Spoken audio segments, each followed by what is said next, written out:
Hola, bienvenidos al primer capítulo de nuestro podcast, Perspectiva 2004. Primero que nada, quiero contarles acerca de cómo nació esta idea. Nosotros, un grupo de estudiantes del Bachillerato Internacional del CIDEB, nos dimos cuenta que actualmente México está fragmentado por diversos temas políticos, sociales y económicos, por lo que este podcast tiene el propósito de, por medio de buena información y valores, unir a México y dar voz a las minorías. Sin más preámbulo, iniciemos el capítulo de hoy, titulado Hablemos de Feminismo. Mi nombre es Víctor Arturo Domínguez y mis compañeros son Humberto Barrera, Melissa Llanas, Luis Gerardo Córdoba, Yesenia Jasso y César López. El día de hoy tendremos el honor de tener como primera invitada a la profesora Saraí Aguilar Arriazola, doctora en Educación, coordinadora del Departamento de Artes y Humanidades en el Centro de Investigación y Desarrollo de Educación Bilingüe y columnista de Milenio especializada en feminismo. Bienvenida, maestra. Es un honor tenerla con nosotros. Como segunda invitada tenemos a la maestra Miriam Martínez Wong, maestra en Comunicación Social, estudiante de doctorado en la Universidad Autónoma de Nuevo León y maestra de Historia en el Bachillerato Internacional del CIDEB. Bienvenida, maestra. En esta primera sección comenzaremos dando una introducción a lo que ha sido el feminismo a través de los años. Profesora Wong y profesora Saraí, ustedes son libres de comentar, corregir o complementar cualquier cosa de la que estamos diciendo. Gracias. La época de la que me gustaría hablar es de Londres, por ahí de los 1900-1920. Se dio un movimiento feminista que se hicieron llamar las sufragistas. Lo que buscaban las sufragistas era el derecho al voto, por lo que comenzaron a levantarse en protestas. Al principio, estas fueron pacíficas, sin embargo, el gobierno intentó silenciarlas, lo que ocasionó que las protestas se volvieran cada vez más violentas. Las sufragistas comenzaron a incendiar buzones, romper cristales, desorden en general. Algo que se me hace digno de mencionar es que los caricaturistas de las épocas, incluso de periódicos importantes, comenzaron a retratar a las feministas como mujeres que no cuidan de su higiene personal, mayormente obesas y solteras. Hoy en día se pueden encontrar esas caricaturas. Lo que se me hace curioso es que hace unos días, navegando por Facebook, me encontré en los comentarios de un post feminista imágenes muy parecidas a estas caricaturas de los 1900, representando a las feministas como mujeres obesas, sin higiene personal y solteras. Y me hizo reflexionar cómo es que tener esa imagen de las feministas es algo de hace literalmente más de un siglo. Hay un problema aquí. Regresando a las sufragistas, el momento clave de las protestas fue cuando en 1913 lanzaron bombas a un departamento gubernamental del ministro del Reino Unido, David Lloyd George, haciendo que muchas sufragistas fueran condenadas a algunos años de prisión. Hay dos cosas más que me gustaría mencionar, pues me resultaron relevantes. Lo primero es acerca de Emily Davison, quien pasó a la historia como una mártir del movimiento cuando se lanzó al caballo del rey George V en una carrera de caballos. Ella murió 3 días después debido a las lesiones que le ocasionó el golpe. Un dato curioso es que esta carrera fue la primera de la historia en ser grabada, por lo que hoy en día se puede encontrar este trágico suceso en internet. Y por último quiero mencionar algo que me resultó sorprendente cuando lo leí. Solía existir esta oposición a las sufragistas que fue fundada por una mujer. Ellos creían que las mujeres no tenían la capacidad intelectual para entender de política y por lo tal no deberían votar. Increíble. Sí, ahora retomando un poco lo que dice Arturo acerca de cómo las mujeres no tenían el derecho a votar en ese entonces, a mí me gustaría hablarles un poco acerca de un caso que también me resultó interesante. Este caso es más conocido como las Centinelas Silenciosas. Este es un grupo de feministas manifestantes que surgió en los Estados Unidos durante la época de los 1910 y durante esta época el presidente de esa nación era Woodrow Wilson. Wilson había dicho en sus discursos de campaña para la presidencia que él lucharía por la democracia, lo cual resultó ser cierto en parte. Sin embargo, por desgracia, no lo fue para las mujeres. Obviamente esto generó mucho conflicto entre los grupos de mujeres de esa época, por lo que dos grandes mujeres llamadas Alice Paul y Lucy Burns decidieron buscar una manera para poder lograr una igualdad y un derecho al voto, por lo que crearon el Partido Nacional de la Mujer en los Estados Unidos. Este grupo de militantes fue creciendo conforme el tiempo avanzaba. El nombre de las silenciosas surge a partir de la manera en la que se manifestaban. Ellas utilizaban pancartas con mensajes y citas del presidente, todo esto con el fin de poder conseguir más apoyo de los americanos y poder hacerlos reflexionar acerca de lo que se estaba viviendo en esa época. Para esto, comenzaron manifestándose en las calles, pero con el tiempo se dieron cuenta de que el gobierno no les hacía caso, solo las ignoraba, y de vez en cuando se arrestaba a alguno que otro miembro del partido. Esto llevó a las militantes a moverse a las afueras de la Casa Blanca para así poder llamar más la atención del presidente, donde por fin fueron notadas, pero lamentablemente no fueron notadas de una buena manera, sino que fueron tachadas como una amenaza, por lo que el gobierno comenzó a arrestar a las protestantes y las comenzó a llevar a las cárceles y asilos, donde se les trataba de una manera muy cruel e inhumana. Se les encadenaba, se les torturaba, se abusaba de ellas, era una pesadilla hecha realidad. Rápidamente los medios comenzaron a alzar la voz e hicieron saber al resto del pueblo lo que estaba pasando, por lo que el movimiento comenzó a cobrar más fuerza y no le dejaron otra opción al gabinete más que aprobar una nueva reforma en la que finalmente las mujeres norteamericanas podrían votar. Todo esto me pone a pensar en cómo, aunque las mujeres se manifestaban de una manera en la que no causaban disturbios, el gobierno no decidía escucharlas, ya que al parecer las manifestaciones actuales causan mucho más polémica dentro de las generaciones adultas, ya que gracias a su mentalidad conservadora piensan que esta no es la manera en la que deberían manifestarse, pero en realidad no importa la manera en cómo se manifiesten, el gobierno no parece darle importancia a lo que el pueblo intenta decir, lo cual me parece algo muy triste y muy decepcionante, ya que ellos se suponen que son los que están a cargo del bienestar de su pueblo. Y bueno, antes de pasarle la palabra a mi compañero Luis, me gustaría compartirles la fuente donde yo investigué esto. Es una enciclopedia titulada Political and Historical Encyclopedia of Women. Fue editada por una socióloga francesa llamada Christine Faure, por si les interesa un poco y quieren saber más sobre este caso. Ahora sí procederemos a escuchar a Luis. Un comentario, perdón, Humberto, nada más. Ahí cabe destacar que dentro de ese movimiento, por más que eran protestas silenciosas, el gobierno no solamente las notó, el gobierno las torturó, porque dentro de ese movimiento se da lo que fue la Noche del Terror, 1917-1918, la verdad que ahorita no traigo fresca la fecha, y sufrieron grandes torturas. Va a ser el antecedente o las que van a ser las precursoras para que se dé lo que acabamos de celebrar en el mes de agosto, ¿sí? Ya la concesión o el conceder el voto a las mujeres a través del cambio en la enmienda, ¿sí?, nacional, pero ese movimiento es muchísimo más fuerte y sí hubo una carga muy fuerte de tortura en contra de las mujeres que protestaban. Sí, recuerdo que en lo que leí acerca de la Noche del Terror se dio en un asilo, no recuerdo muy bien el nombre, y también mencionaban que dejaban a las mujeres en unas condiciones muy horribles y ellas decidían hacer huelgas de hambre para poder como manifestarse en contra, pero el gobierno, en vez de pues darles la razón, decidieron alimentarlas por la fuerza introduciendo tubos por su garganta y pues muchas de ellas murieron. Y eso fue lo que... Es que la tortura fue sistemática y al momento que se llenan las cárceles, usan los asilos para poder tener donde, o sea, en vez de decir estamos deteniendo gente más de la que podemos tener, fue pues a los asilos las meten, ¿no? Y parte de la huelga de hambre tiene que ver con que los alimentos que les estaban dando eran para torturarlas también, estaban engusanados, etcétera, etcétera, ¿no? Así fue una tortura sistemática y brutal. Era todo, perdón. Sí, muchas gracias. Ahora sí, muchas gracias, Humberto. Ahora hablemos un poco más sobre los orígenes del feminismo, pero esta vez en México.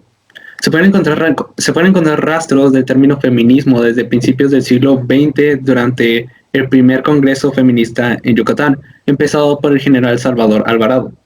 La intención de ese congreso era de inclinar a las mujeres hacia una educación laica, y aunque primero fue plan del gobierno, pronto muchas maestras de escuela se unieron y hablaron de feminismo en Mérida, en el año 1915, hace básicamente 100 años. Pero la importancia de ese congreso no solo recae en lo que intentaba lograr en sí, sino lo que eventualmente se encadenaría casi 10 años después, lo que son las discusiones sobre los derechos laborales de las mujeres y principalmente su derecho a votar. Aunque el cambio estaba empezando, durante parte de los años 30 la palabra feminismo se dejó de usar. Esto porque las organizaciones obreras y de izquierda pensaron que estaba relacionado con demandas burguesas, entonces por eso se le tenía mala fama a la palabra. Esa misma década se fundó también el Frente Único pro Derechos de la Mujer, y en los 40 el Ateneo Mexicano de Mujeres. El primero exigía que las mujeres se incrementara servicios de maternidad, guardería, alfabetización e integrar a las mujeres en algún papel político. Y el segundo quería reconocer las capacidades creativas e intelectuales de las mujeres. y en este periodo aún se evitaba decir el término feminismo.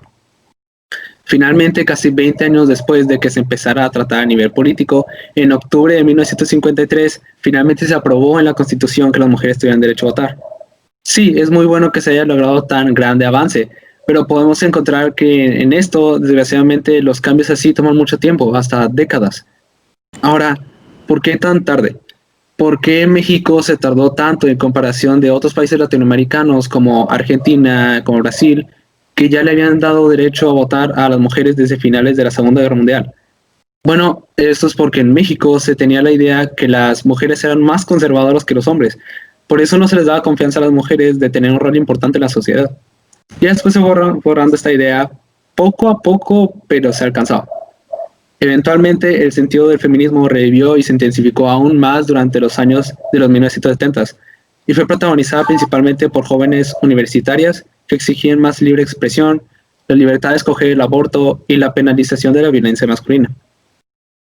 Ahora, sí, esos fueron los eventos más importantes para México en su historia sobre el feminismo, pero como todos sabemos, las luchas se siguen librando, y así que esto aún no acaba y no parece que acabará pronto, así que sin más por el momento, pasemos a una faceta más moderna del feminismo en México. Bueno, Luis, Gerardo, antes de que aborden ya apropiadamente pues lo que nos interesa como el tema más actual, ¿no? Sí vale la pena, yo creo, teorizar sobre lo que es el feminismo y sobre lo que entendemos como feminismo. No sé si traemos a colación a la ONU, dice defensa de la igualdad de los derechos sociales, políticos, legales y económicos de la mujer respecto al hombre. Y eso se entiende como un feminismo el que más acercamos a nosotros, que es el liberalista, ¿no? Que se organiza dentro de una sociedad industrial con las luchas sobre derecho, voto y papel o trabajo, ¿no? Que son todos los que ustedes han mencionado por ahí, desde que viene por Europa y ya hablaban de estas mujeres que fueron silenciadas y por lo tanto torturadas también, ¿no?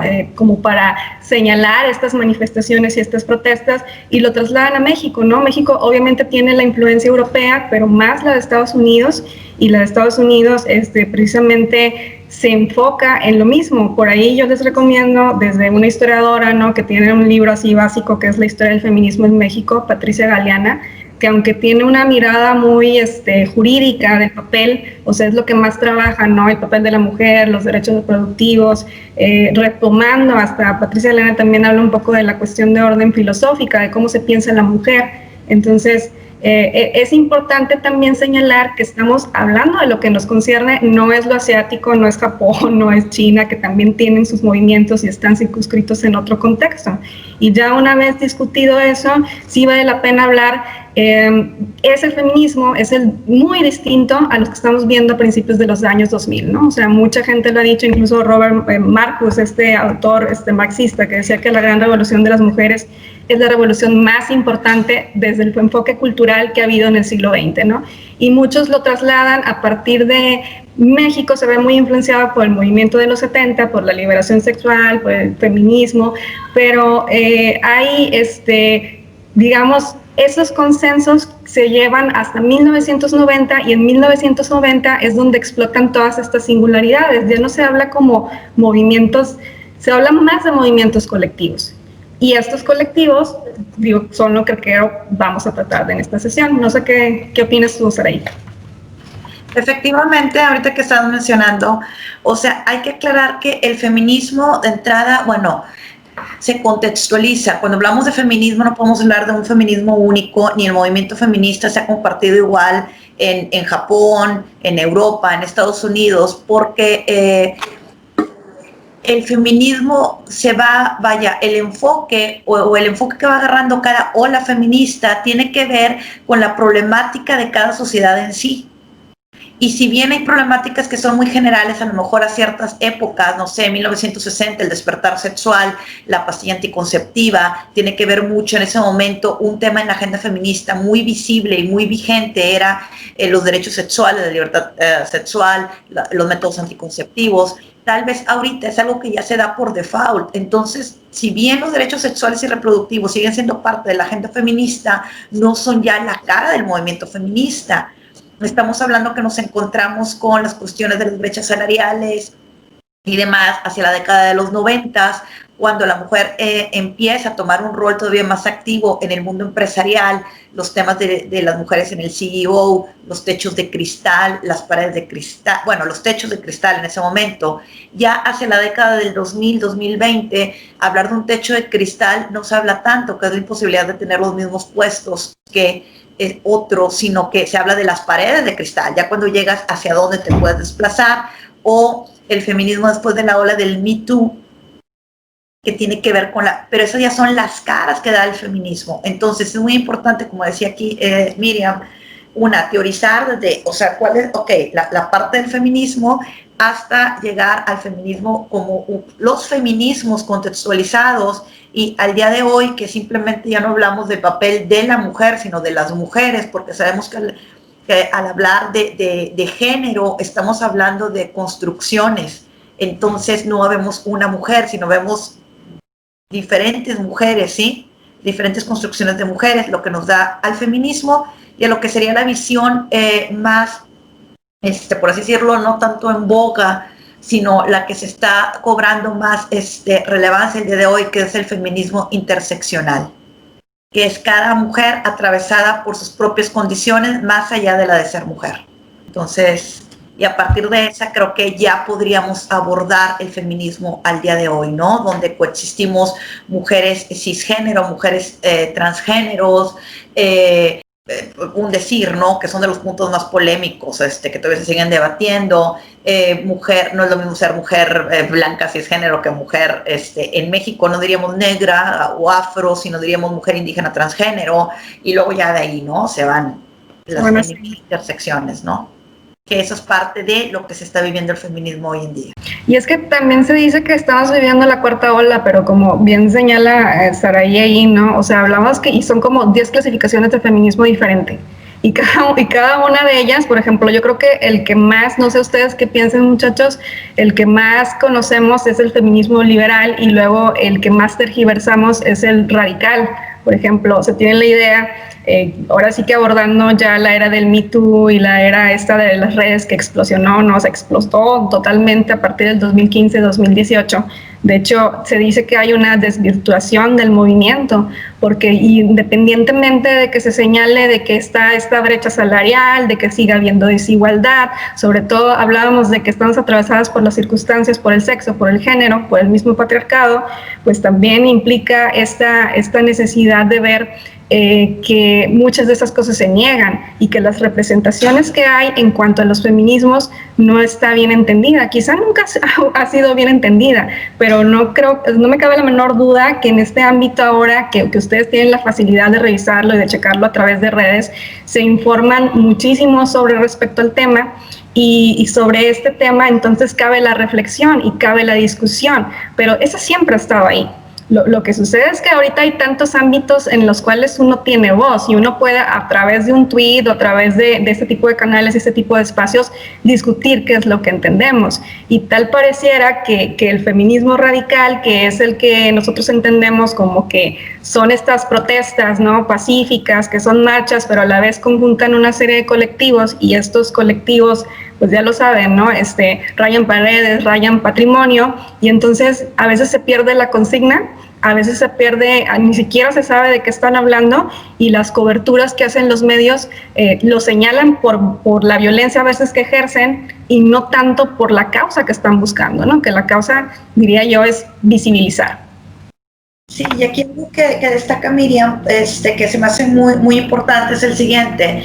Dentro de los feminismos que están coexistiendo, porque a mí se me hace demasiado reduccionista tratar de hablar de una ola, como bien dice, cuando realmente de lo que se trata es de encauzar las diferentes agendas, porque no podemos hablar de una agenda única, las diferentes agendas de las mujeres a través del feminismo. El objetivo del feminismo, el más básico o el más simple, sería la liberación de una persona del sistema patriarcal.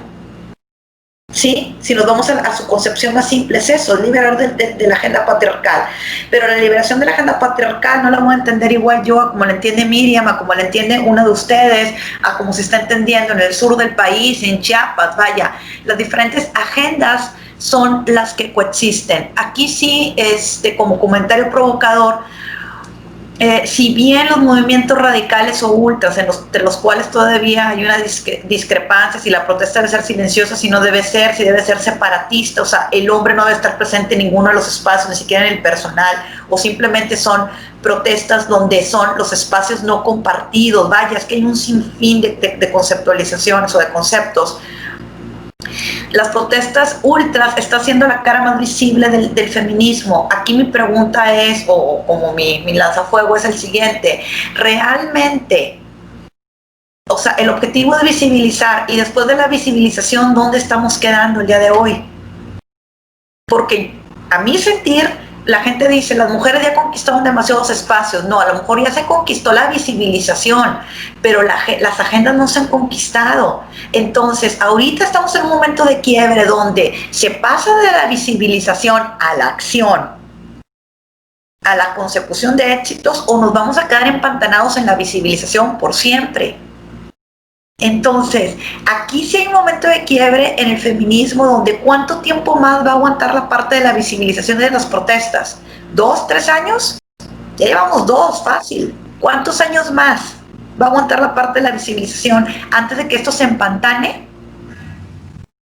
y no se logren los objetivos de la visibilización, que ya tiene que ver con acciones concretas, con cambios legales, con rupturas en el imaginario cultural? O sea, ojo, llevamos mucho tiempo empantanados en esta parte, creyendo que ya conquistamos, ¿no? Ya conquistamos a lo mejor el espacio social en protesta, pero la aquí y a la hora ni los feminicidios han bajado, ni se ha roto la brecha salarial, ni tenemos ganadas las batallas reproductivas de los derechos reproductores, o sea, no estamos teniendo el número de conquistas que se deberían de haber tenido. Estamos muy ciclados en, es que ya cayeron no sé cuántos tantos en el Me Too. Sí, ok, pero ya es hora de traspasar el Me Too.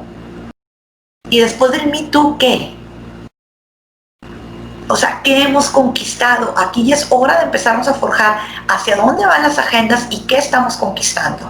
¿Alguien quiere comentar algo acerca de cómo lo ven ustedes, por ejemplo, como jóvenes? O sea, conocen de todos estos feminismos, ¿qué pensaban antes, qué pensaban ahora, qué les señala? Digo, todos tenemos como nuestro contexto, nuestra circunstancia de donde venimos, ¿no? Entonces sería también interesante saberlo desde ahí. O sea, todas estas disidencias, por ejemplo, lo de las marchas, ¿no? Si han ido a alguna marcha, si alguno de ustedes está involucrado en eso, si tienen un juicio o una opinión al respecto.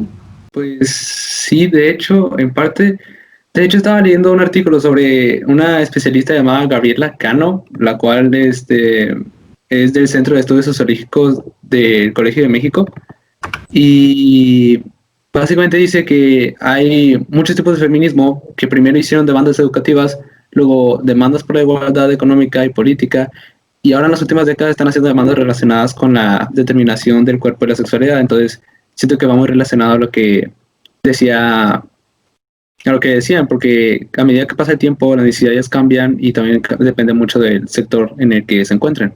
Y eso. Ahora, aquí lo interesante sería también saber cómo lo ven, si, por ejemplo, una mujer joven o de la de ustedes, cómo enfoca hacia dónde va la dirección de estas agendas feministas, y a la vez cómo lo enfocan los hombres, que si bien aquí hay contradicciones, porque hay, por ejemplo, se dice los hombres no pueden ser feministas, pero también tenemos a Bell Hooks, que es una teórica feminista increíble, quien dice, no, el feminismo sí es para todos, sí es para los hombres. Entonces, saber cómo se asumen ustedes, si se asumen como feministas o se asumen como aliados, o cómo lo ven, sería algo interesante desde la trinchera de los hombres. ¿Puedo? Sí, claro, adelante, Melissa. Como estaba mencionando, en redes sociales se puede informar uno y puede abrir debate a qué piensa tal persona o cómo vemos cierto enfoque respecto al feminismo. Yo he notado estos dos feminismos, el feminismo, no le quiero decir blanco, pero más americano o estadounidense, y el feminismo que se vive en Latinoamérica, y su visión respecto a esto, respecto a si los hombres pueden ser feministas o si pueden ser más bien aliados. He visto que el feminismo en Estados Unidos tiene esta definición, por así decirlo, o esta interpretación de el feminismo es igualdad. Y en Latinoamérica usan más esta definición de el feminismo es una lucha para las mujeres, por lo tanto, los hombres no pueden ser feministas. Entonces, ellas argumentan que el hombre no puede ser feminista porque es como si el opresor estuviera siendo parte del movimiento. Entonces, se contradice solo, pero las contraargumentan de la parte estadounidense. Entonces, quería ver qué opinaban ustedes de eso, porque creo que sí es un punto de mucho conflicto en redes sociales. Miriam. Esto en estas diferenciaciones de los liberalismos, porque el feminismo liberal, digamos, habla de una identidad individual y por lo tanto en esa individualidad sí entra el sujeto, el individuo, el hombre, ¿no? Entonces no se habla de colectividades o como de feminismos, como bien decías ahí, ¿no? Entonces digamos que de una manera muy romántica se persigue que a través de la protesta, a través de la marcha, a través de la visibilización, se haga ahora sí que muy a la teoría de orden democrático, ¿no? Todos estos grupos plurales, cualquiera, no solo los colectivos feministas, tengan cabida dentro de esta discusión y en esta discusión pueda ser negociada una agenda. Pero el punto es que si nos vamos a las cifras, creo que las cifras son aquí importantes, ¿no? O sea, se habla de estos primeros meses del 2020 que ya se sobrepasó la tasa de mujeres asesinadas diario, que ya se pasó lo de los feminicidios, que ha habido protestas específicas guiadas bajo coyunturas, como la mujer asesinada en Calvi, como Lesbi, ¿no? Como lo que acaba de pasar ahorita, que imagino también vamos a abordar lo de la toma de la Comisión Nacional de Derechos Humanos. Entonces hay que ver dos estas posturas, ¿no? Es que en Estados Unidos también hay feminismos radicales y en Estados Unidos pues también hay muchas teóricas, sobre todo, por ejemplo, todas estas mujeres negras de la época de los derechos civiles que, digamos, señalan la interseccionalidad, ¿no? O sea, está una mujer es raza, género y sexo. Entonces, igual también clase social, ¿no? La clase social, si eres pobre, si no eres pobre, eres mujer, negra y pobre, ¿no? O sea, son las triples marginalidades ahí de la mujer.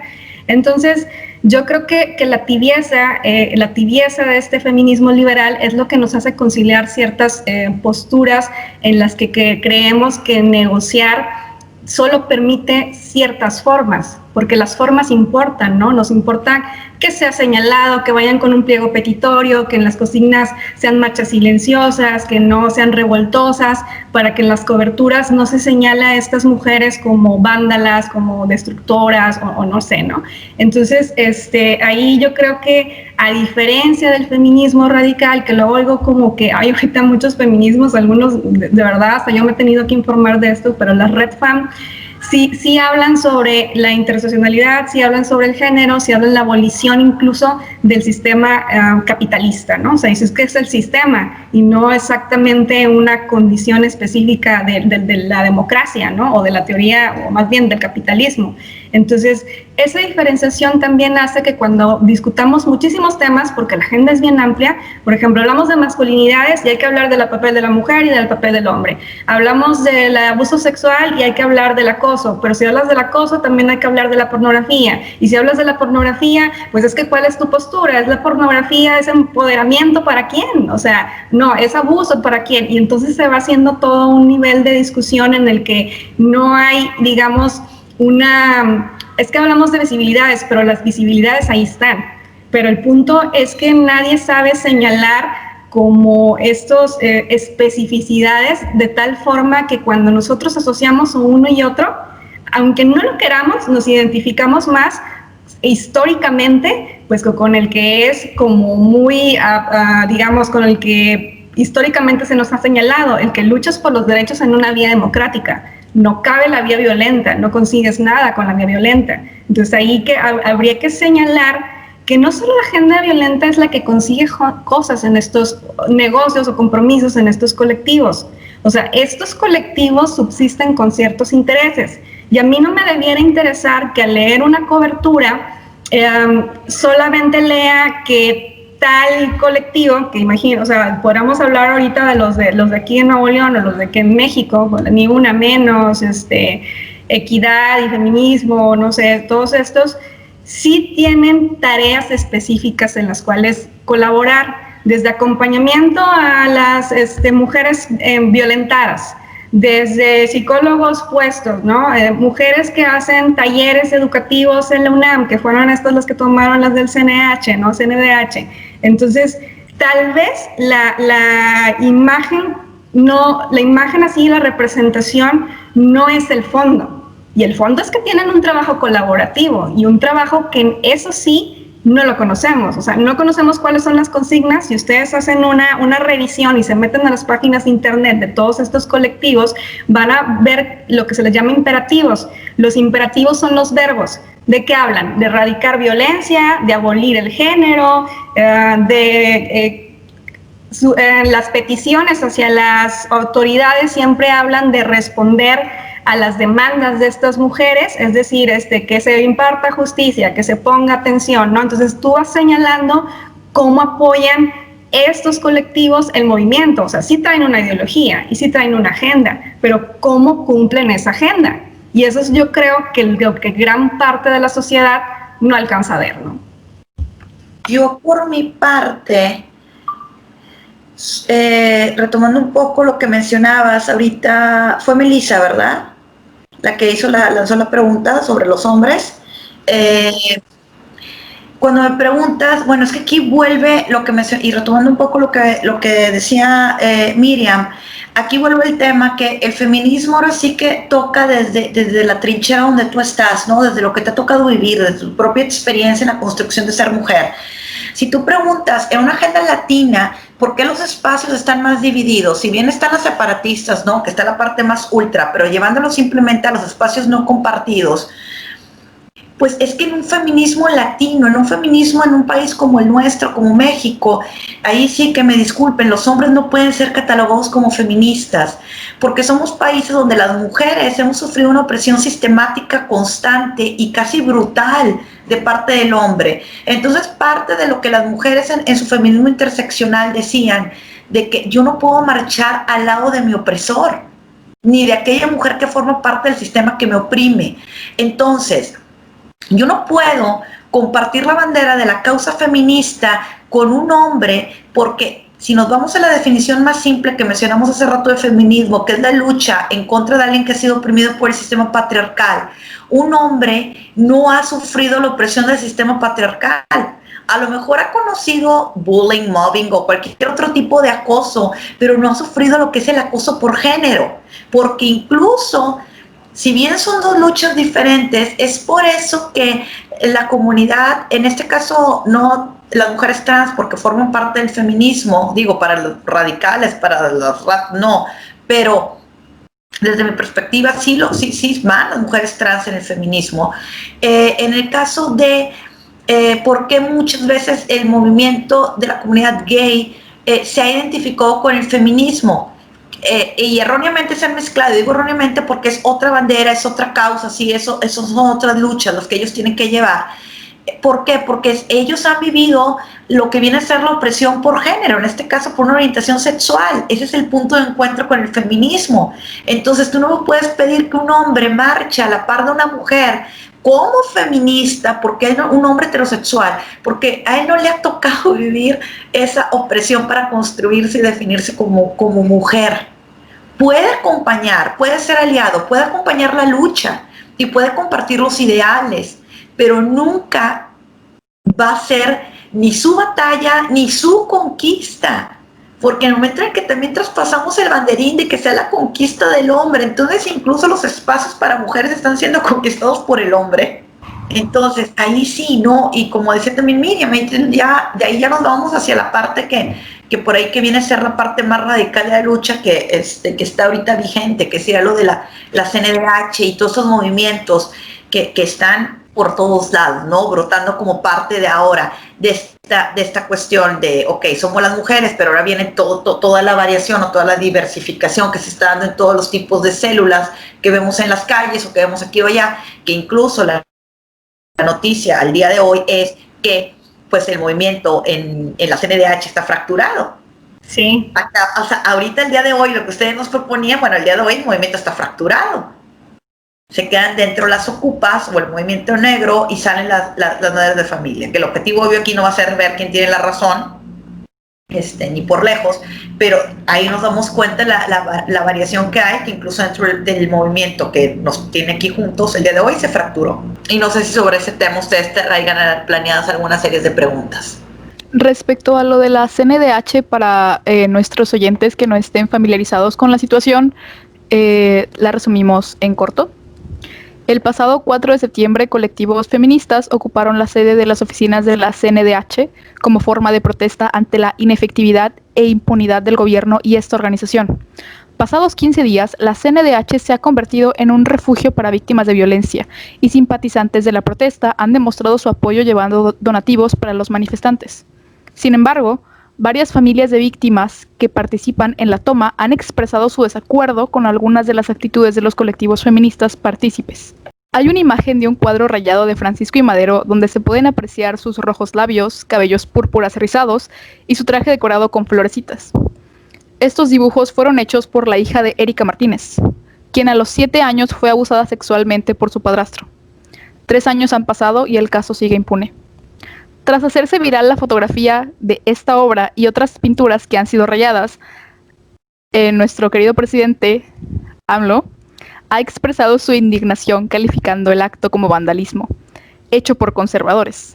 Por las víctimas de abuso sexual, secuestro y abuso institucional del Estado, que en la CNDH residen y participan en la toma, no se ha dicho nada ni se ha indignado. Este vandalismo de obras recuerda a las pintas y a las destrucciones de cristales de las protestas del 8 de marzo, entonces queríamos abordar este tema de las protestas violentas y las protestas pacíficas, pero respecto a lo que mencionaban de la CNDH y de la fractura del movimiento, porque ya las familias de las víctimas se retiraron de la toma, quedándose las feministas, algunos grupos anarquistas ahí, considero que tal vez el contexto de cada grupo y de cada persona es lo que ha influido en este quiebre, puesto que no tienen la misma visión acerca de la causa y de el propósito por el cual es la toma. Entonces no sé si alguien pueda corregir mi punto o aportar a lo que acabo de mencionar. Para mí es muy idealista concebir o querer decir ahorita que la fractura se está dando por las intersecciones de cada una y sus vivencias.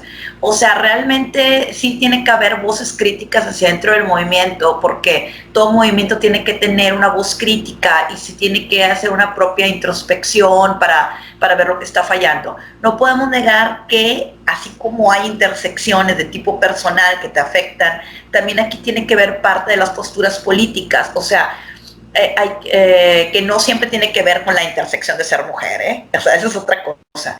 Entonces, aquí cuando hablamos de que las familias de las víctimas ya abandonaron, se quedan en la parte del movimiento ocupa, bueno, que ahí, por ejemplo, pues Miriam nos podrá, siento que un poquito más de su área, todo lo que tiene que ver con los movimientos ocupas, bueno, con movimientos, el emblemático en el auditorio Che Guevara.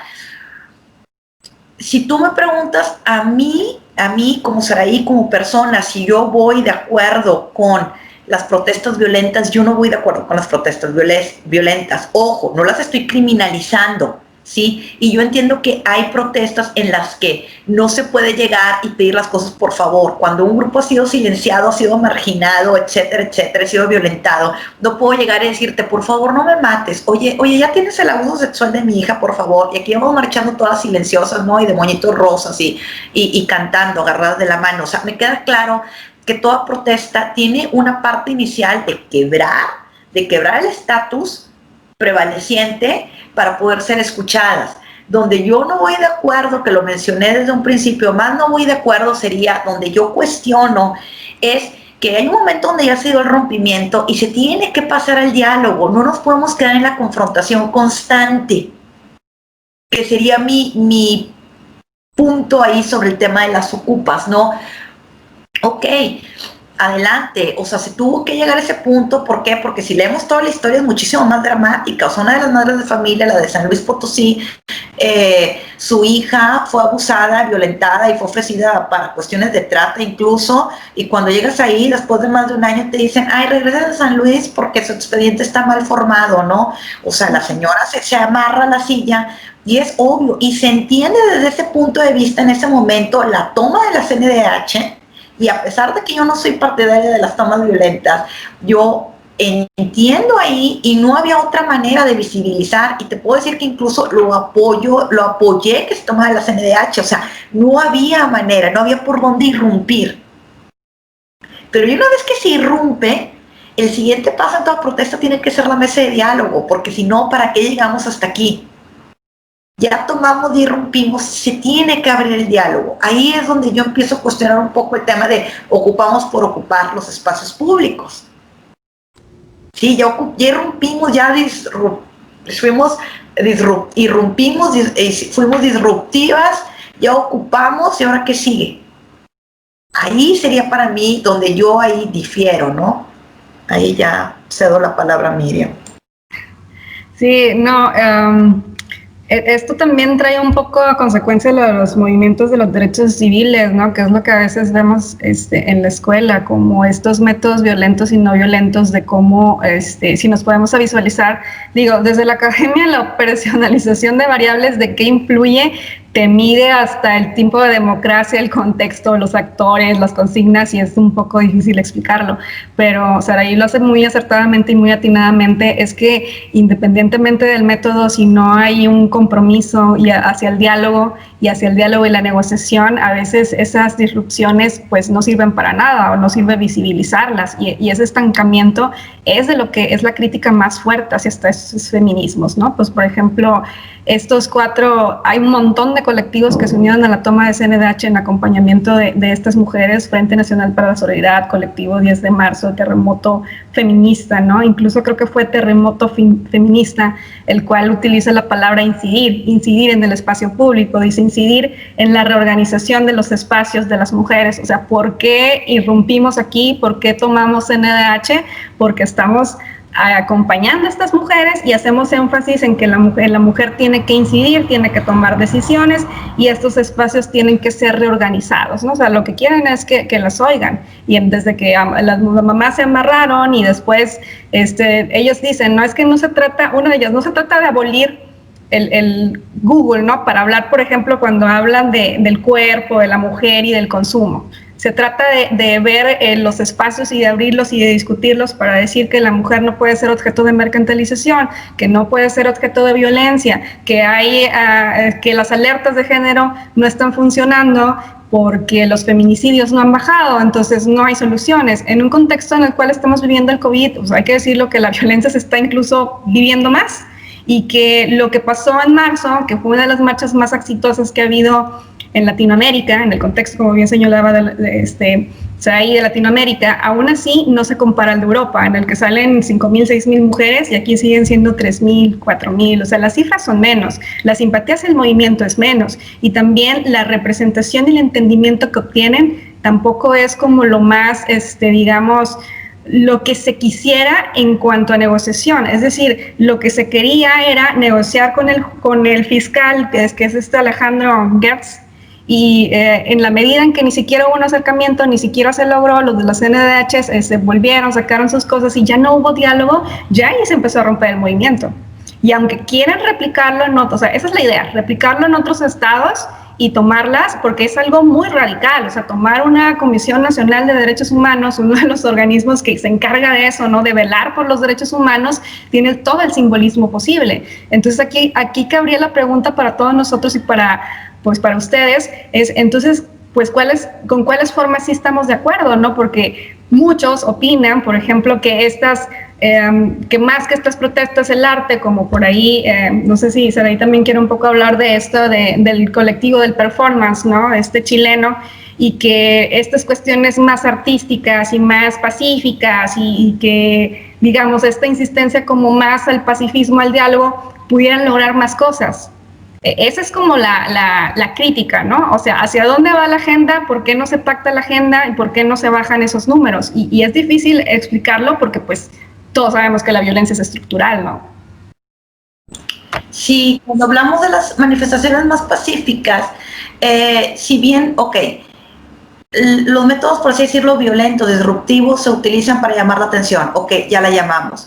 Aquí ahorita ya nos encontramos en un punto de quiebre, como lo mencionaba en un principio, porque ya se probaron los dos métodos. O sea, ya aquí ahorita en México ya se probó la parte del performance, que es la parte pacífica, la parte de concientización a través de lo que viene siendo la animación sociocultural para poder cambiar el imaginario del sujeto. Pero ahorita ya se llegó al punto de quiebre máximo, tomar la CNDH. O sea, ya no estamos hablando de cualquier cosa, ¿sí?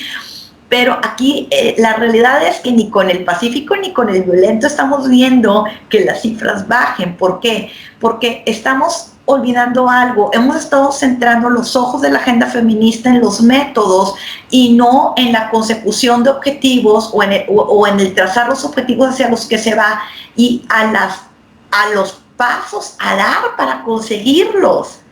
Aquí la discusión es todo muy empantanada entre los métodos, todo muy empantanada entre que no es que esta sí me representa, no es que esta no me representa, no carajo, no si te representa el método, es o sea, es la agenda me representa.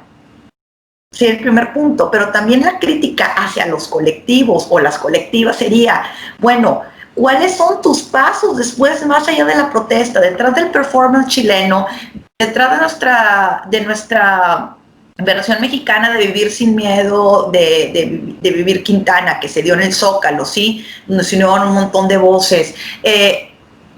Bueno, sí, la canción, sí, ¿y?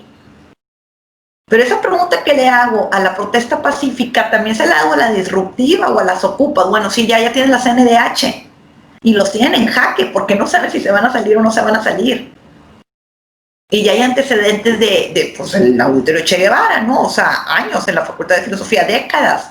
Entonces, bueno, sí, pero ¿y ahora? Y aunque se escuche demasiado patriarcal, la pregunta es, bueno, ahora sí, ¿y ahora? ¿Cuántas muertas menos va a haber?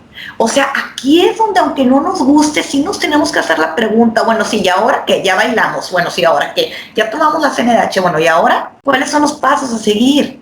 ¿Qué se está pidiendo más allá de la negociación a corto plazo? Que resuelvan el abuso de una niña, lo cual es prioritario, no tengo dudas, sí, bueno, pero más allá, no para la consecución de una persona, justamente, vamos a ponerlo como coyuntura ahorita que falleció esta juez, Ruth Bader en Estados Unidos, su caso que la lleva hacia la parte es el caso de la cuestión del hombre viudo que estaba siendo marginado porque solo las mujeres eran consideradas como cuidadoras.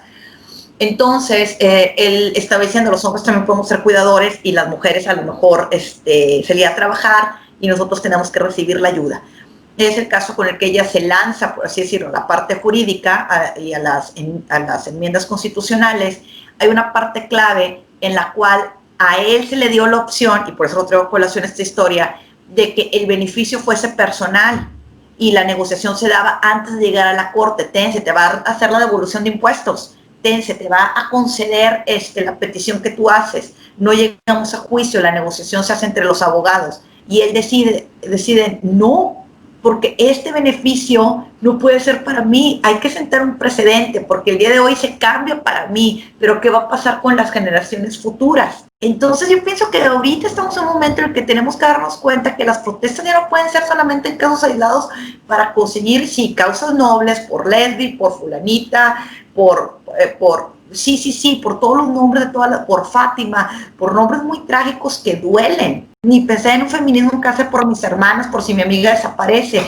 O sea, no, estamos en la lucha, ¿para qué?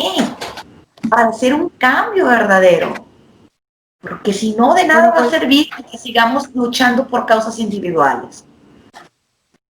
Esto que menciona de conseguir lo que queremos, no simplemente dejarlo en la vía de los medios, por decirlo, me recordó el caso del Día Libre de las Mujeres del 75 en Islandia, que siento que es un movimiento que consiguió mucho para ellos en ese entonces, porque aunque es algo como lo que pasó el 8 de mayo aquí en México, es decir, en el 75 todas no fueron sus trabajos, no hicieron las cosas que solían hacer a diario y en lugar fueron a manifestarse a las calles, principalmente por la búsqueda de igualdad de derechos.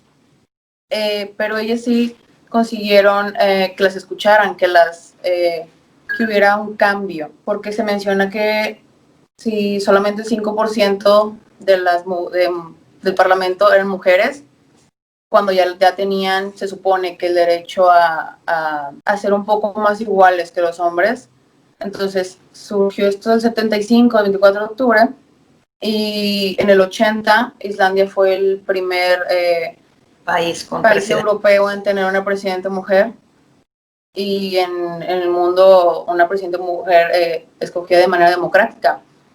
Y es uno del país que encabeza la lista de los países con mayor igualdad de género desde el 2009. Entonces, se demuestra que, aunque, o sea, no tiene que ser algo violento o algo radical, por así decirlo, sino que llegar al punto, al tratar de conseguir lo que se busca, lo que se quiere. Perdón que te interrumpo, pero es aquí, si no sabes la idea.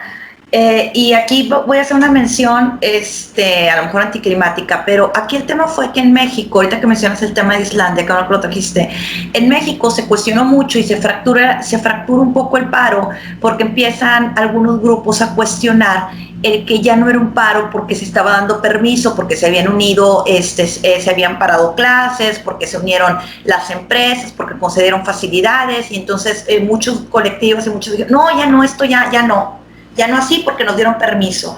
Bueno, pero si se hubiese revisado la parte histórica, digo si se hubiese revisado porque no va a promocionar, no, bueno, yo escribí un artículo para Milenio de ese tema, en esas fechas. Realmente el paro feminista en Islandia se hizo con permiso, que aquí se cuestionó eso, de todo, porque todas las instituciones autorizaron, incluso se permitió que los hombres llevaran a los hijos al trabajo para que todas las mujeres que estaban en casa no tuvieran los hijos. Entonces, si en Islandia se obtuvo la participación de casi del 90% de las mujeres, o del 95%, fue porque no fue un paro ultra, ni separatista, ni nada, ni radical. Participaron todas las oficinas gubernamentales, las empresas concedieron el día a todas sus empleadas, los hombres tuvieron autorización de llevar a sus hijos, cosa que aquí se vio como mal, cosa que ratifica un poco mi favor a lo que yo mencionaba, es que no estamos negociando o no se está avanzando, sino nos estamos quedando en la parte de la confrontación y no se avanza. No digo que la confrontación sea mala, lo que es malo es no avanzar. Bueno, antes de avanzar a la siguiente sección, nada más falta de hablar nuestro compañero César. Sí, cuando estaban mencionando sobre las protestas pacíficas y artísticas, quería hablar sobre esta protesta que se realizó en la Facultad de Artes Visuales en la universidad el año pasado, en donde se viralizó este video de Daniela Ríos, más conocida como Rosa Venus Apocalyptic, en la que empieza a bailar de una forma tal vez no común, mientras pues dice esta frase tan conocida de bailo por todas las que ya no están, porque usted no hace nada. Ese tema en general me llamó mucho la atención, pues se vincula tanto como la cultura que nosotros tenemos y la importancia de las redes sociales en todo esto que es sobre las protestas y la manera en la que la gente recibe todos estos movimientos. Pues este baile la mayoría los vio como una manera de ella para llamar la atención, pues realmente no conocían como el trasfondo de este tipo de baile conocido como Vogue o voguing. Entonces, debido a esto, pues se generaron todos estos memes o remixes de esta frase y se perdió esta importancia que quería, o este mensaje que quería transmitir a los demás, convirtiéndolo a una burla. Entonces, también es como una manera... Y se perdió, porque estamos aquí a más de un año hablando del tema. Sí, y se perdió por completo. Entonces, también siento que es como... Que se perdió. Porque si se hubiera perdido hubiese sido intrascendente. Lo que pasa es que no... O sea, sí, es que la protesta no tiene por qué ser festejada ni aplaudida por todos. O sea, no vamos a esperar que vamos a ir a protestar y todo el mundo va a decir, no, hombre, de veras que se lució.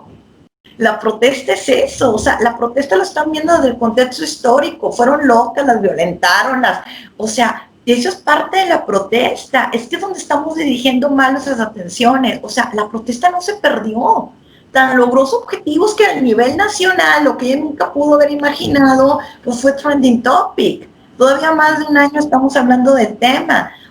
Conocieron ese tipo de baile mucha gente que ni siquiera lo conocía. O sea, se hicieron stickers, caray. Es que esa es la parte de la mediatización de la protesta o de lo que se busca, que esté en boca de todos. Entonces, yo ahí sí discrepo en que se haya perdido.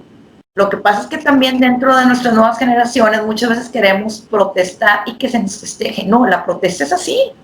Va a haber grupos que van en contra. Entonces, para mi gusto, mi opinión personal, no se perdió porque la atención se fue hacia artes visuales.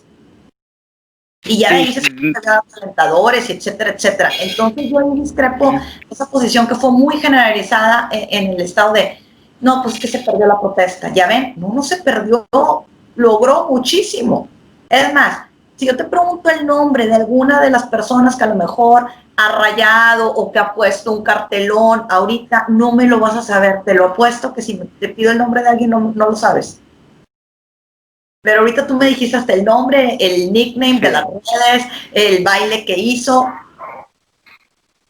¿Se perdió realmente? Tal vez fui yo quien me expresé de la manera equivocada. No me quería... No, sí, así lo hiciste bien, por eso te lo cuestioné, porque eso es lo que se ha dicho. Eso es lo que se ha dicho en todas las redes, eso es lo que se ha venido diciendo. Y no se perdió. Si se es que mi punto... Ajá, Ay, si se está tardando mucho. aquí sí se logró que se volteara a ver a la protesta. Ajá. Sí, es que mi punto más que nada era como enfatizar esto. Es que mi punto más que nada no era tanto decir como que se dejó de lado, sino esto que usted estaba mencionando, que tal vez como que se desvió un poquito el tema, pero al final de cuentas sí se llegó a dar a conocer esto que se realizó aquí en Unión. Al viralizarse, pues más gente logró llegar a esto y conocer otras maneras. O sea, me atrevo a decir que ella logró más que a lo mejor lo que hubiese logrado algún grito o algún discurso. Sí. Porque ahí está, se supo de la protesta. Entonces ahí es donde hay que replantear, donde volvemos al mismo punto, ¿qué buscamos con la protesta? En la protesta no va a haber aplausos. La protesta es visibilizar, conseguir los triunfos días después de la protesta. Eso no le tocaba a ella. Ella rompió el hielo. Eso le toca a lo mejor a ella o a otras. Por eso debe de haber asignaciones en la agenda, ¿no? ¿Puedo hacer una última pregunta antes de pasar a la sección de preguntas? ¿Sí? Usted menciona que la protesta no se perdió, y pues de hecho sí, no se perdió por esta gran visualización que le dio a lo que estaba pasando en artes visuales, y todos los ojos cayeron en la situación de acoso de artes visuales, pero como usted menciona también, después de la visibilización está llegar al diálogo y a la resolución. Entonces, no sé si al profesor que estaban denunciando en artes visuales, al final sí se tomaron medidas contra él o no, que sería el propósito de la protesta. Entonces, ¿la protesta realmente fue exitosa?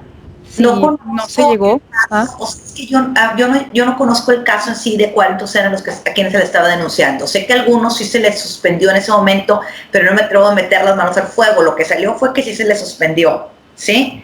Aquí más que nada, más que centrarlo en una persona, yo pienso que uno de los grandes retos que está enfrentando el Me Too es precisamente eso, tras la visibilización, que prosigue. O sea, ¿qué hay detrás del Me Too después de o sea, ¿qué hay más allá? El Me Too nada más es visibilizar. Porque si nos vamos a quedar en la fase de visibilizar y señalar acusadores, discúlpenme, pues, ¿qué le va a pasar al acosador? Nada más que lo exhiban. Entonces, aquí la pregunta es, a lo mejor ya, o sea, nos hace un recuento de, bueno, ¿qué se ha conseguido? Y aquí ya sería si después de la protesta siguieron organizadas para poder presionar a que se cumplieran las sanciones. Porque ese es el siguiente paso. ya visibilizamos, bueno, ¿quiénes se van a encargar? ¿Qué contingente se va a encargar ahora de darle seguimiento a que los acosadores tengan una sanción? Todo dentro del debido proceso, ¿verdad? De la presunción de inocencia y el debido proceso que lleva una observación de los derechos humanos que no podemos dejar de lado. Porque para poder tener un movimiento feminista que hablamos de la abolición del sistema patriarcal, nunca se puede llevar dejando de lado los derechos humanos, y los derechos humanos implican presunción de inocencia para todos y garantizar un proceso apegado, ahora sí que a derecho y a regla. Eso se tiene que dejar bien en claro. No podemos avanzar pisoteando los derechos de otros para lograr los nuestros. Tengo entendido que se suspendió, yo no seguí el caso ese de cerca, la verdad. Entonces, sí es interesante ver si hubo una sanción, si se llevó el debido proceso, si siguieron presionando para que se lograra. Eso sí es un buen punto. Ahí sería un caso exitoso, ¿no? Ya con cierre. Entonces, una protesta, aunque se visibilice y se ejerza presión, no llega a ser exitosa si no hay un cierre. Entonces... O sea, sí, perdón, no hay. O sea, lo que sucede es que todos los movimientos de protesta tienen una curva, ¿no? O sea, la curva incide en la organización, en la politización, en la implementación de tácticas, estrategias, y el punto último es la negociación. Y cuando se dice que se está estancando, es que hay que señalar cuáles son esas estructuras por las cuales se está estancando, ¿no? O sea, mencionan lo del performance, y lo del performance desde el punto de vista viral, sí tiene un impacto mediático, y ese impacto mediático no solo es simbólico, o sea, incide a largo plazo, porque también creo que tendemos mucho a menospreciar estos movimientos de orden artístico y cultural que a la larga, digamos que sí inciden en la educación, o sea, el meter talleres de sobre violencia, el incidir en los protocolos. Es que yo señalo de nuevo que hay que conocer bien a los colectivos y buscar qué es lo que están implementando los colectivos, ¿no? Estos colectivos, por ejemplo, tenemos ¿qué hay después del Me Too? Y no se sabe qué hay más del Me Too, es como una cacería de brujas. Pero esta cacería de brujas, como dices ahí, sin tomar en cuenta este señalamiento, esta presunción de inocencia, pues no te sirve para nada, ¿no? O sea, no hay un protocolo a seguir, no persigues un objetivo. Entonces, todos estos discursos, porque son discursos y son consignas que hay que rastrear bien para conocer cada uno de los colectivos, pues entonces puedes conocer cómo están cambiando la escena política y cómo quieren accionar a través de vías democráticas. Pero estas vías a veces son tan cerradas y a veces son tan, pues hay que decirlo, no tan opresoras, que no tienen a veces capacidad ni de organización ni de movimiento. Muchas veces ni siquiera les interesa, ¿no? Por ejemplo, muchos feministas radicales pues nomás quieren incendiarlo todo, ¿no? Y esa es la verdad, ¿no? Y mientras otras sí buscan, digamos, incidir en el espacio público, pero este espacio público pues está plagado de imposibilidades que a lo mejor muchos de nosotros no nos hemos puesto a pensar, ¿no? Es que para que un movimiento sea exitoso, para que una protesta sea exitosa, tiene que llegar a la conciencia de todos y tienen que estar convencidos. Es que no te están pidiendo permiso y como dice Saraí, no te van a alabar ni te van a aplaudir, pero sí se va a poner sobre la mesa, sí va a haber un apoyo general del mismo y esto a la vez la presión y el consentimiento, pues va a ver que haya la apertura y que haya la negociación. Es que pues es que en la realidad, en los ejemplos históricos, estas coyunturas de violencia sí abren el espacio y sí abren el diálogo y sí llegan a un punto en que es necesario negociar.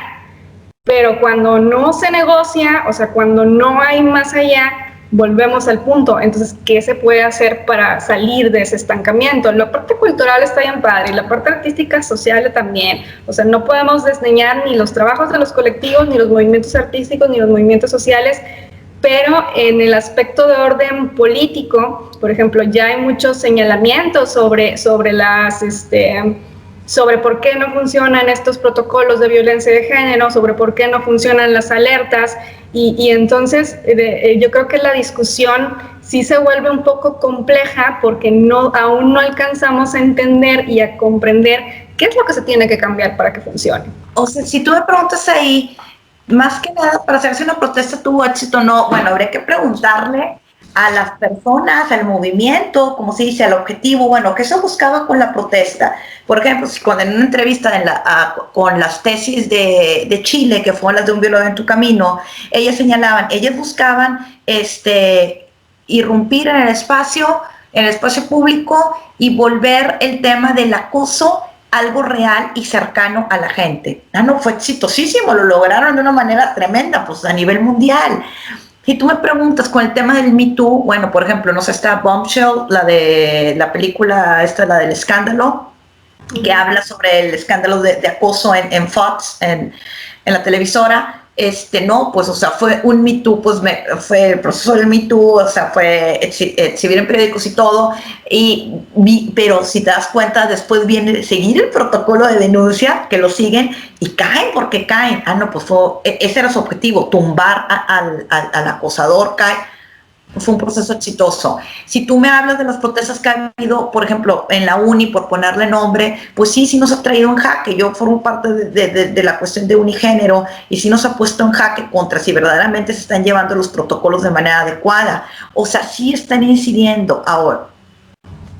Pero debe de haber, sí, el incidir y el trascender, ¿no? Que yo pienso que es la siguiente fase que ya se tiene que empezar a preparar. Como mencionaban aquí, el tema de las feministas ultras. Bueno, o sea, desde mi punto de vista, si fuesen de avanzada para romper y visibilizar, sí, pero no viene la parte de después de, no estoy desdeñando su movimiento. Yo entiendo que hay diferentes formas de expresión. Si a mí ya me lo preguntan, ahora sí, te voy a decir como experta, desde mi visión también personal, pues diría, bueno, pero falta la siguiente fase para que de ese movimiento nos beneficiemos todos, para no quedar en la parte ideológica, ¿sí? Que tradicionalmente los movimientos anarquistas pues no tienen aplicación no tienen incidencia en la vida política y pública. Dime, pues no hay incidencia. Entonces, pues no tendría caso un individualismo de ese tipo.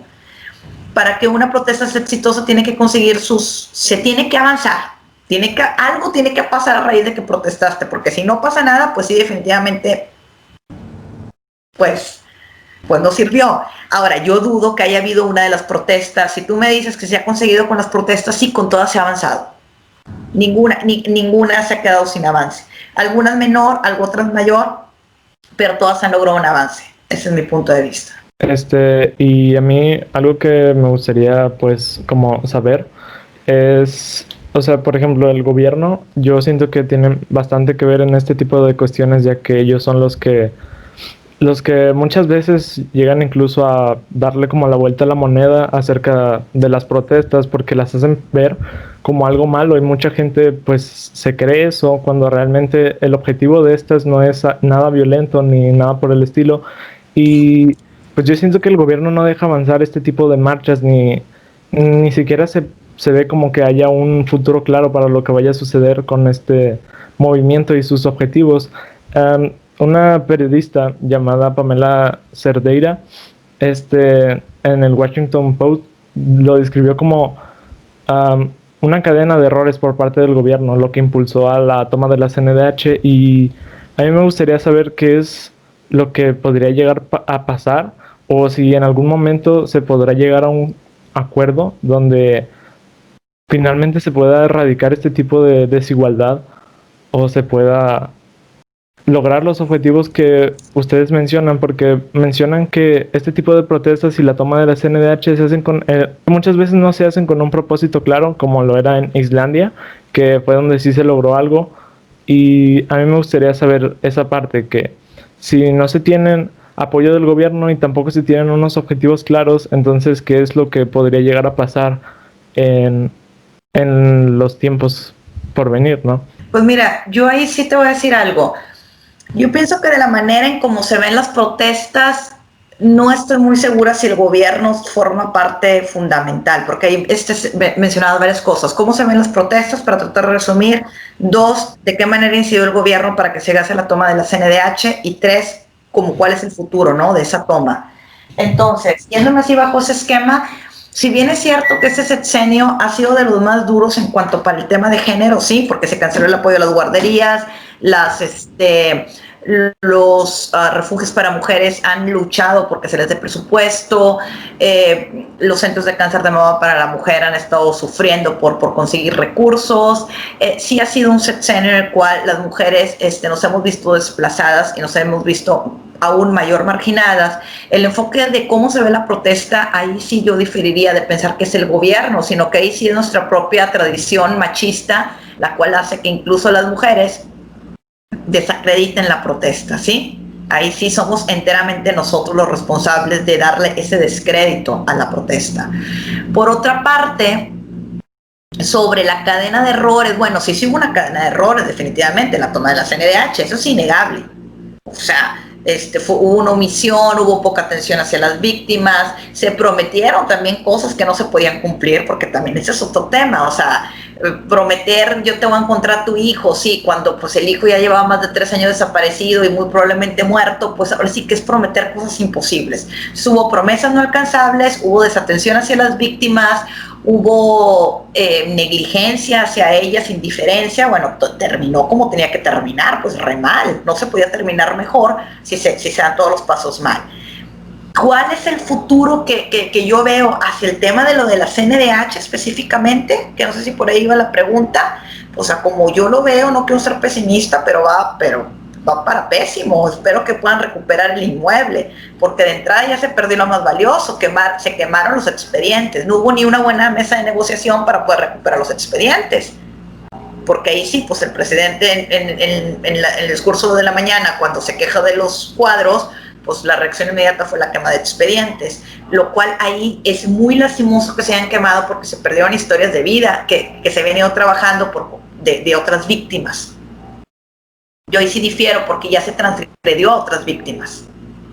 Entonces, pero bueno, es otro tema. Si tú me dices qué pienso, pues ojalá me equivoque, pero yo no le veo mucho futuro. Eso yo ahí lo veo casi como caso perdido que vuelven a recuperar, porque precisamente ya salieron las madres de las víctimas, ahora ya se quedaron los colectivos de Ocupa, y esos nada más van a poder ser casi retirados por fuerza pública, lo cual yo no creo que vaya a querer usar la presente administración la fuerza pública, o a lo mejor salen ahí un genio de la negociación, pero yo lo veo muy complicado que logren desalojar la CNDH como está el día de hoy.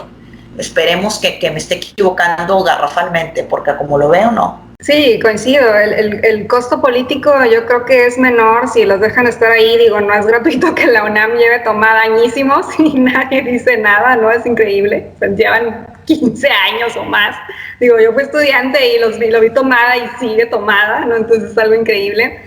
Y el costo político internacional y nacional es gravísimo, pero pues parece que están dispuestos a correrlo, ¿no? A que se convierta de plano, ni siquiera hubo negociaciones, nos vamos a ir a una sede alterna y ahí vamos a estar en la sede alterna, o sea, también muy tibiecita la cosa, ¿no?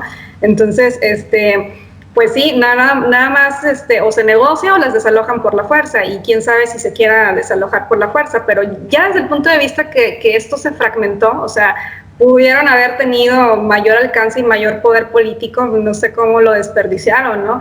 Y ya desde que las madres ya se empiezan a enajenar de, bueno, esto lo están haciendo ellas, ¿no? Yo lo que quiero es saber de mi hija, que le hagan justicia a mi caso, ¿no? O sea, el punto ahí también hay que ponerlo sobre las víctimas, y no tanto el protagonismo de estos colectivos. Ahí también yo lo critico, ¿no? Y una cosa sí es simbolizar el patrimonio y las resignificaciones cuentan, pero otra cosa es jugar con la documentación, ¿no? La documentación también, insisto, yo estoy en contra de la quema de patrimonio, es importante porque si no está el papel ahí es como atentar también contra las otras víctimas, ¿no? Y yo creo que ahí también perdieron ellas en su imagen, y aunque traten de tratar de replicarlo, porque sigue esta idea, es difícil predecir este tipo de movimientos, porque son tantos colectivos y tienen tantas ideas, porque las ideas las usan como erradicar la violencia, cambiar la realidad, que se haga justicia, ¿no? Y a la vez, pues tú ves que provocan este tipo de escenarios y este tipo de, a lo mejor, de tendencias, pero pasan 2-3 días y ya después se acaba. Y va a haber más y va a seguir surgiendo y van a haber siguiendo casos, pero si seguimos en un estancamiento, pues van a pasar 5 años y vamos a hablar del nuevo caso, sin que exactamente ocurra ese cambio de realidad que todo el mundo pide, ¿no? También cabe recordar que la estructura cuenta, es en la estructura sistémica, pues es eso, es muy machista. Y si a eso le añades que nosotros como sociedad, por ejemplo, en el caso del aborto, es que es una sociedad como México, a veces dicen, es que ¿por qué es diferente en Argentina o por qué es diferente en Chile? Bueno, es que la pluralidad de los partidismos y la pluralidad de los movimientos tienen ciertas singularidades en determinados contextos y no se les permite mover iguales, o quizá ha habido líderes mejores, no me gusta utilizar esta cuestión de los líderes, ¿no? Pero en gran parte de los casos así ha sido, ¿no? Entonces, acá el colectivo, muchos especialistas lo señalan, desde los 90s hay dispersión en México. Y ahora esta dispersión, pues una nueva oleada de generación de jóvenes está recurriendo a estas estrategias, pero también están siendo como, yo me diría, pues sí, ya lo dijimos, no hay avances y hay ciertos éxitos, inclusive hasta el mover una aplicación para cuidarnos a nosotras, la ley Olimpia, o sea, son cosas que se pueden señalar como aciertos o como ventajas. Pero si la estadística no cambia, si la inseguridad sigue ahí, si todas estas cifras, o sea, recurren a las cifras, son del 80%, son de mujeres asesinadas, de las tasas que se están elevando, ¿no? Por más días simbólicos que haya, que el Día Nacional de la Mujer, que el Día Internacional de la Eliminación, pues todo es muy bonito y o sea, suena muy bien, pero en realidad no está cambiando para nada, ¿no? O sea, no cambia la posibilidad de una mujer de estudiar, de ascender a un puesto, no hay una paridad, no hay una brecha, no hay una igualdad. Y pues ya desde ahí, pues puedes indicar que para predecirlo está un poco complicado, ¿no? Pero tampoco es difícil que como ustedes como estudiantes quieran familiarizarse con el tema, quieran informarse y quieran incidir, ¿no? O sea, muchas de estas chicas, pues algunas son abogadas, algunas son activistas, otras son psicólogas, entonces puedes entender por qué los espacios que agarran estos colectivos, pues precisamente aportan lo que saben y lo que dan. Pero seguramente para incidir en una estrategia, pues tendríamos que ir más allá, y con más allá pues me refiero a que a movimientos más fuertes que simpaticen más con la ciudadanía y que la ciudadanía se involucre más, y yo pienso que es ahí donde están parados, ¿no? Porque por más pañuelo verde que quieras y por más que quieras, en este caso que avance la situación de la CNDH, pues el punto es que está todo estancado, ¿no? Y que es muy difícil cambiar las mentalidades de la sociedad. No sé si quieren agregar algo ustedes también. Yo solamente tengo una pregunta acerca de lo que dijeron del desalojo de la CNDH. Mencionaron que podrían sacarlos por la fuerza, y recuerdo haber visto un video en redes sociales a donde decían que estaban sacando a las mujeres en vehículos no oficiales, cuerpos de la policía. Y mi pregunta es, ¿qué podría significar esto o qué representa? No, es que estamos confundiendo, o sea, a ver, porque ahí de repente en México tiende a rondar mucho siempre el fantasma de la represión. O sea, un desalojo por medios oficiales no es delito. Se puede hacer un desalojo por medios oficiales siguiendo todos los protocolos de derechos humanos y no significa nada malo. Cuando tú estás hablando de vehículos no oficiales, eso no es un desalojo, sí, eso sí es una violación flagrante, eso es un delito, sí, están, pues ahora sí que, sí leí cuestiones en redes sociales, sí vi que hubo violencia hacia las mujeres en la sede, pero no en esta, eso fue en Edomex, en donde sí se comprobó que sí hubo violencia hacia las manifestantes fue en Edomex. Son dos cosas, cuando Miriam o yo hablamos de desalojo por medio de la fuerza pública, estamos hablando del desalojo que lleva todos los protocolos de derechos humanos, que es simplemente la irrupción de la policía o del cuerpo federal, no sé a quién le toca ahí, bueno, no es cuestión federal, sí, la fuerza federal pública, la entrada en este caso de la guardia o la entrada de la fuerza pública para desalojar conforme derecho a las personas que están tomando una institución pública, porque es una institución pública. Ahora, que esto como quiera tiene repercusiones mediáticas tremendas, pues sí, de lo que no sabemos, si irán a querer tomarse ese boleto que normalmente no se gusta tomar, sino que en nuestra tradición latina, porque en Estados Unidos ya te habían sacado, pero hace mucho, ¿no? Rato, o sea, en ese momento te sacas. Entonces, ¿por qué? Porque precisamente carecemos de policías preparadas y normalmente aquí los desalojos siempre son violentos y terminan con violaciones de derechos humanos. Ese es el tema. La falta de capacitación, pero eso ya es otro podcast, ¿no? La falta de capacitación de la policía para el manejo de manifestaciones y el uso de la fuerza conforme a derecho.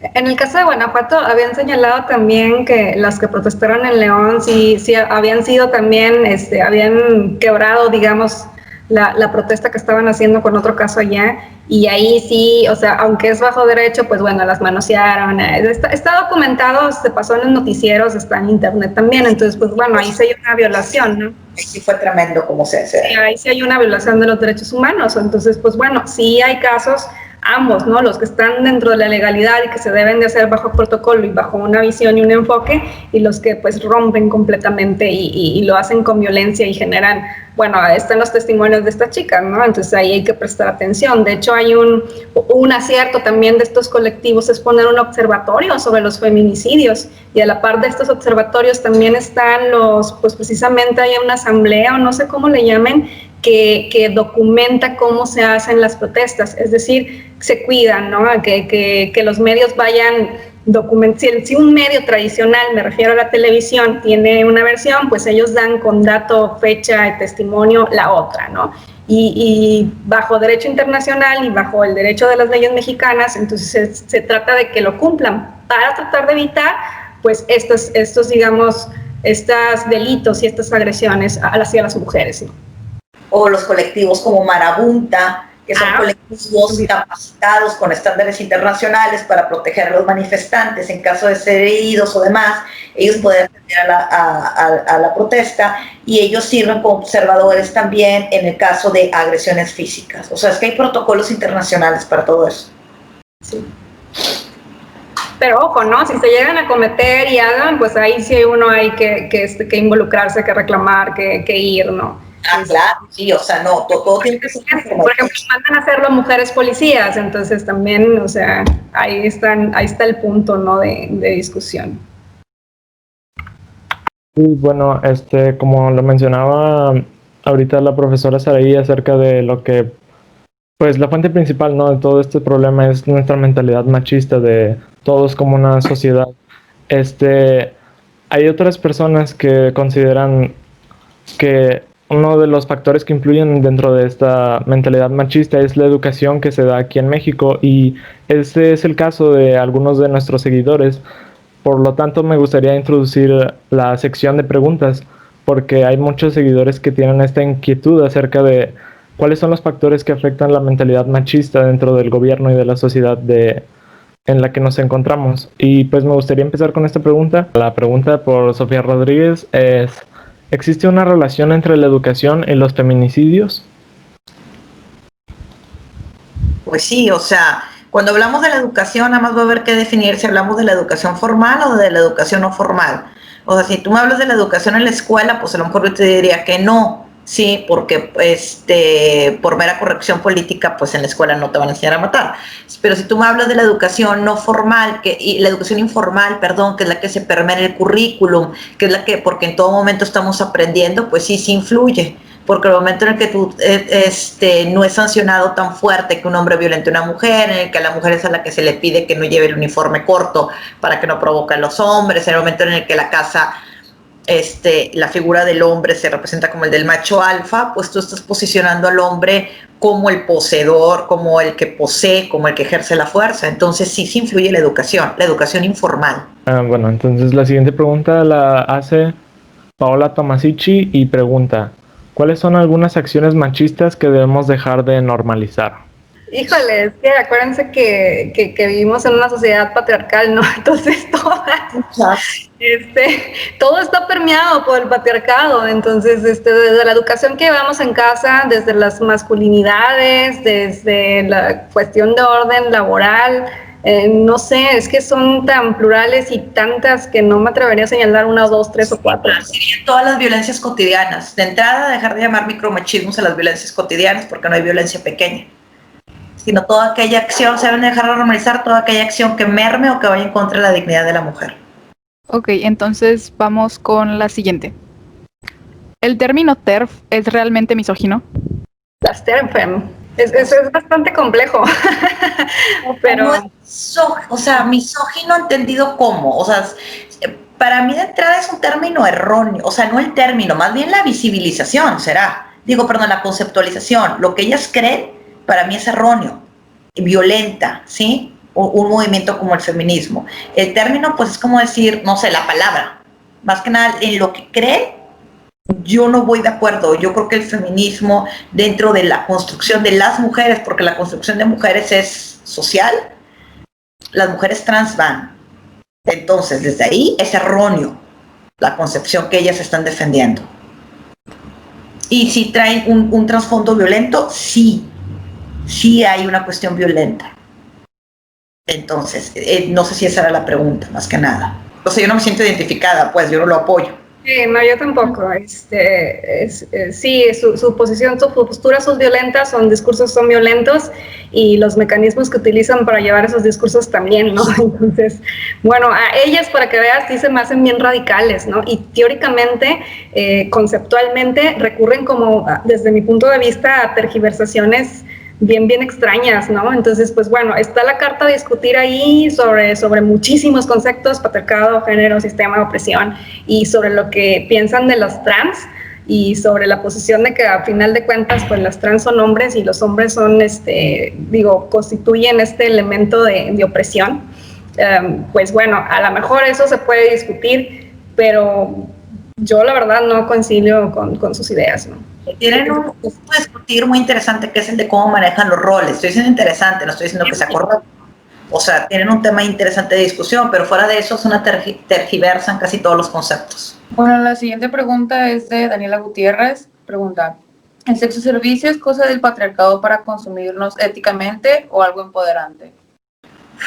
Es que ese es un tema a discutir y muy profundo, y sería como de 5 podcasts, porque hay países donde el sexoservicio está regulado, ¿no? Entonces, desde algunas posturas, el sexoservicio es tomar el control de tu propio cuerpo, ¿no? Y si yo soy la que lo vendo, pues qué más da. Pero hoy por hoy se sabe que ese control, que no hay mujer autónoma en el sexoservicio. Entonces, si partimos de una falacia, pues no puede ser empoderante, porque no hay mujer autónoma en el sexoservicio.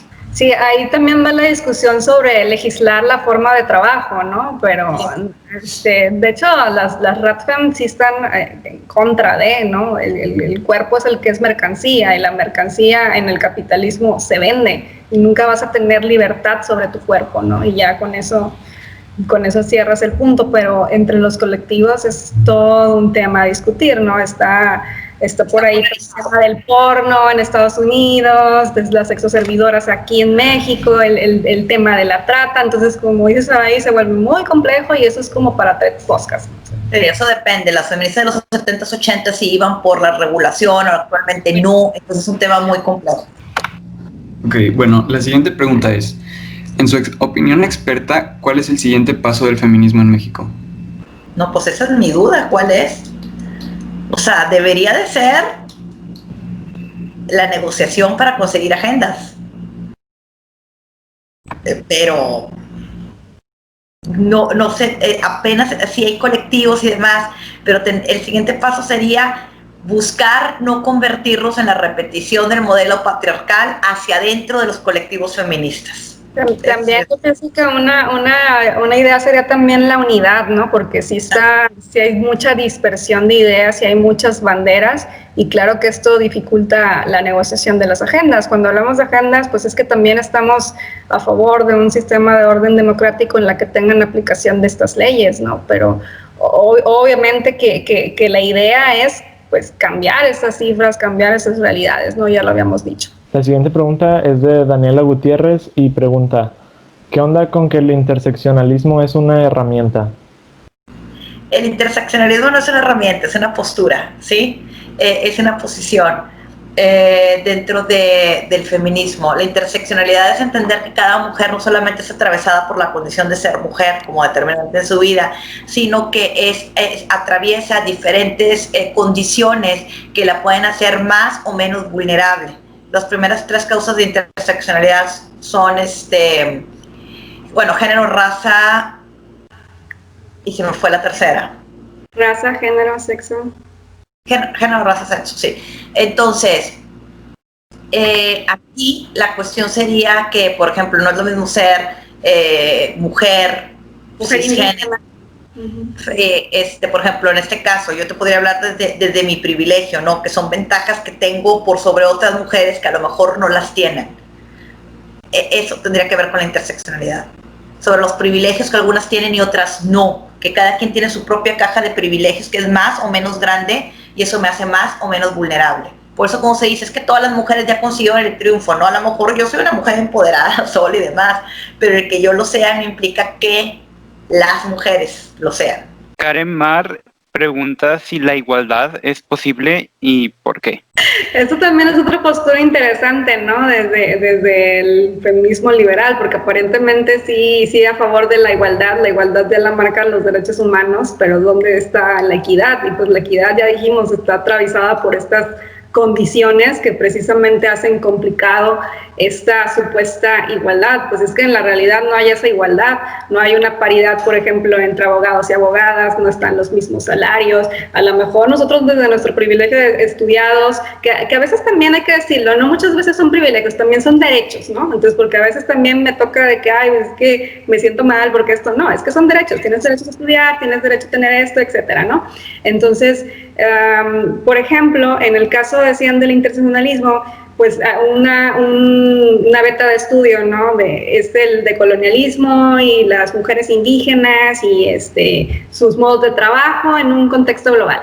Y entonces pues empiezas a estudiar que toda mujer tiene esta idea, ¿no? De cómo ser mujer según lo que le dice la familia, según lo que le dice la religión, según lo que le dice el Estado, y entonces pues eso vuelve interseccional pues esa supuesta identidad que debemos llamarles identidades colectivas, ¿no? Entonces desde ese sentido pues es que no se puede hablar de igualdad, mucho menos de equidad, ¿no? Exacto, es como hablar de la paz mundial, ¿no? Quiero la paz mundial, pues no. Entonces estamos hablando como de algo utópico, al menos por el momento. También Samantha CB pregunta sobre su opinión sobre las personas que opinan que debería de llamarse igualismo y no feminismo. Pues no, porque son dos temas diferentes. De hecho, por ahí pueden checar lo de que les mencionaba Ruth Bader. Una cosa es la discriminación por género, otra cosa es la discriminación por raza, otra cosa es la discriminación por clase. Entonces no podemos hablar de un igualismo, porque aquí la lucha es clara, es contra la opresión patriarcal. Ahora, Cantú MP3 pregunta, ¿las mujeres trans se deben incluir en el feminismo radical? No, pues en el feminismo radical no las incluyen, ese es el problema. O sea, vaya, yo no puedo ir a irrumpir su creencia. El feminismo las incluye, el feminismo radical no. Entonces, que si están mal, que fue lo que hicimos la pregunta, bueno, para nosotros, o sea, yo no comulgo con esa idea, ni Miriam. Entonces, pero ya que ellos lo vayan a cambiar su visión, pues no, o sea, no puedo ir contra ellas, ¿no?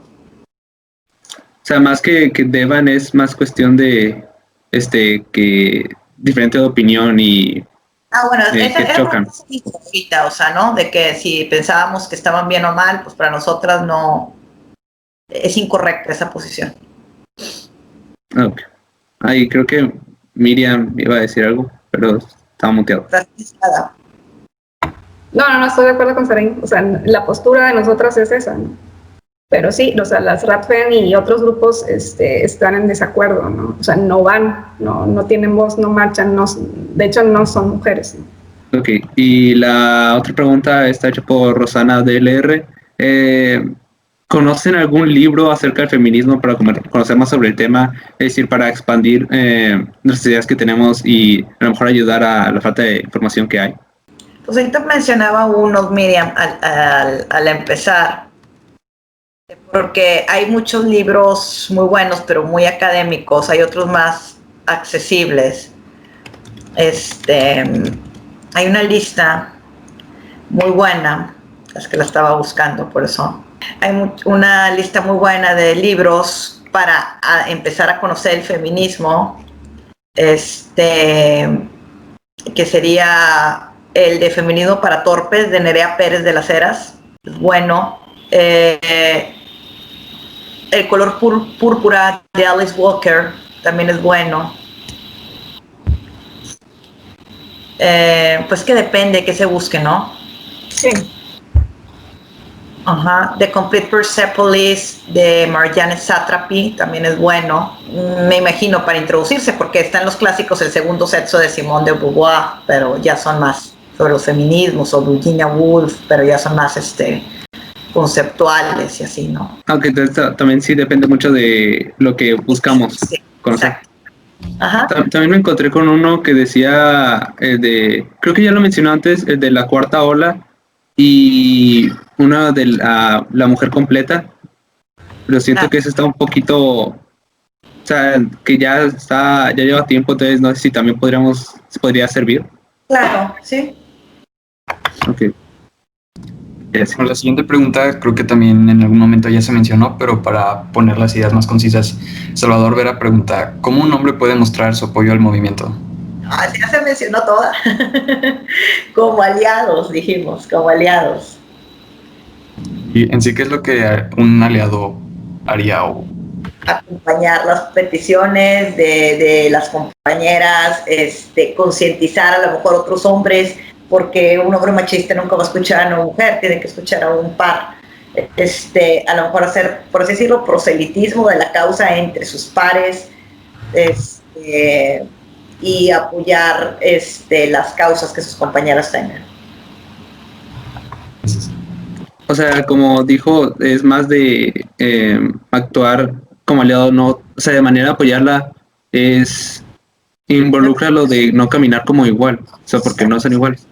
Que no eres protagonista, no eres generador de ideas. Ajá, tú apoyas lo que ya está. Ok. Solo no actuar como igual también. Sí.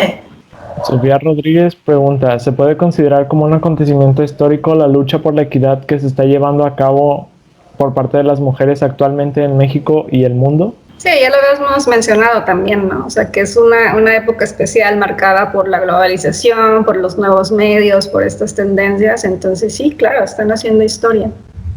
Bueno, con esto finalizamos el podcast de hoy. Quisiera agradecer a las maestras Saraya Aguilar y Miriam Martínez por habernos acompañado en esta sesión y por habernos enriquecido con todos sus conocimientos sobre el tema, así como también a quienes nos brindaron sus preguntas por medio de Instagram. Y pues la próxima semana hablaremos sobre la importancia de la variedad de perspectivas en un entorno democrático. Gracias. Bueno, pues muchísimas gracias por la invitación. Los dejo. Porque tenemos pendientes por aquí, pero muchas gracias. Cualquier cosa que les pueda servir, ahí me echan un grito. Muchas gracias. Gracias, Miss. Tenga un buen día. Gracias. Hasta luego, buenas tardes. Hasta luego. Gracias.